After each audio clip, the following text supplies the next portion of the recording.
आपको बलगम वाली खांसी है तो ये 3 फल तुरंत ही बंद कर दें। नंबर 1, केला। केला ठंडा होता है और बलगम को गाढ़ा बनाता है, इससे खांसी बढ़ सकती है। नंबर 2, तरबूज या खरबूजा जैसे ठंडे फल, ये शरीर को कूल रखते हैं जिससे कफ और ज़्यादा बनता है।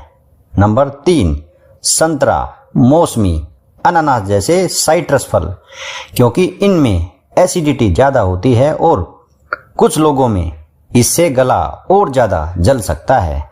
तो बलगम में ठंडे फल, दही, कोल्ड ड्रिंक्स और शुगर वाली चीज़ें बिल्कुल ही अवॉइड करें। अगर जानकारी अच्छी लगे तो इसे लाइक और शेयर करें और मेरे चैनल को सब्सक्राइब करें।